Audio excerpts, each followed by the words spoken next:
$11. Holy mackerel. We're driving through an experiment in Miami that's expanding to Tampa Bay and Central Florida. And consumer watchdog Carlos Garcia says we're about to get burned. Bordering on insane. Bordering on. Yes. But not insane. But not insane. No, from the toll collector's perspective, it's actually pretty smart. They're adding toll lanes on existing roads. That used to be a taxpayer-built lane. Exactly. That our gas taxes used to maintain. Yes. They're called express lanes, and they can help fund more express lanes. So our taxes already paid to build and maintain the roads. We're paying the extra fees to add express lanes to other roads so that other drivers can pay extra fees? Yeah, to keep on building more express lanes. So that other drivers can pay extra fees to fund more express lanes. So that keeps on going and going and going. And those express lanes charge something called congestion pricing, meaning they charge more when traffic slows down. So you're telling me the higher you pay, the slower you go? Yes, that's exactly right.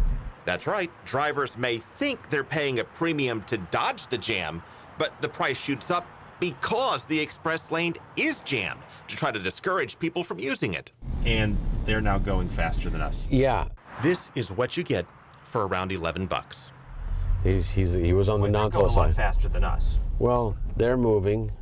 They're moving and we're not. And they didn't pay $10.50. Our state leaders say this is the future of transportation and the model for Tampa Bay, which is starting along the Veterans Expressway near Tampa.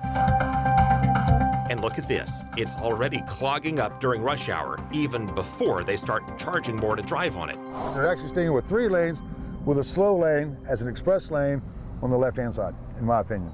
So the express lane is the slow lane? As far as I'm concerned, it is.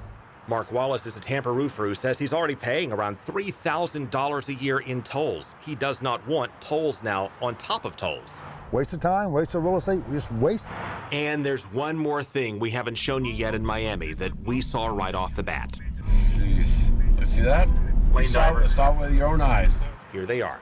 Lane divers plunge through plastic barriers to lurch into the express lanes when it's moving or lurch out of it when it's not. And guess what that brings?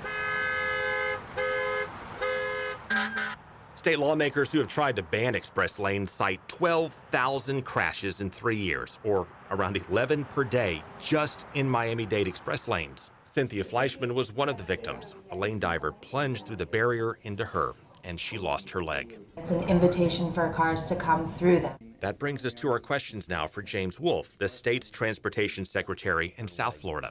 Is this express lane project worth Cynthia Fleischman's leg? We design roads as safely as we can, and we react to the conditions and make them safer.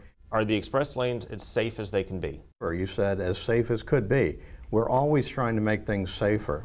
To that end, he did upgrade and add more poles to at least cut down on lane diving. And Florida's Turnpike, which runs Tampa Bay's new express lane along the Veterans, is using those same upgrades. Anyone concerned about the cost of those lanes and thinks it's not of value to them should take the alternative. In terms of value, Wolf says his data shows when you add express lanes, on average, all lanes move faster, even though watchdogs like Carlos Garcia don't see it. You could stand on I-95. I wouldn't recommend that. No, or near I-95.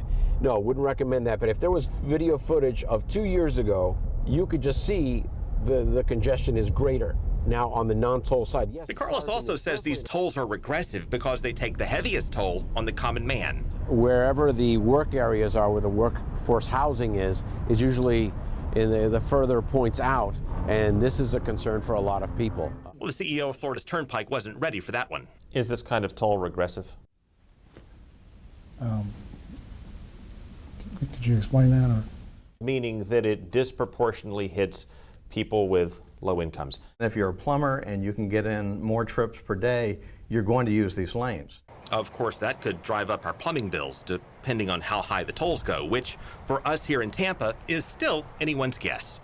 What would the maximum toll at the peak of rush hour ever be? That hasn't been established yet. Would there be a range? Yeah, and that's something that hasn't been determined yet.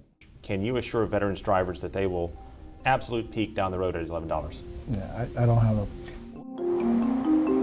Again, the goal is to relieve congestion, and even with the rush hour hiccups we've seen, he said cars are on average still moving a little faster in the Veterans Express lane. The average travel speed's about 5 mile difference, faster. That would mean if you drove 60 instead of 55 on the 6-mile stretch, you'd save around 30 seconds. What does that mean in terms of time savings? It's remarkably little. And maybe even less if it takes off, or rather bogs down, anything like its inspiration in Miami. This is a parking lot. Yeah, a parking lot. A lot of people are going to be paying a lot of money to be standing in a parking lot. The first phase of the Veterans Express lane opened in December. The state expects to charge between 50 cents to $2 during rush hour. Now, for something different, here's some video of men and women pulling off their clothes.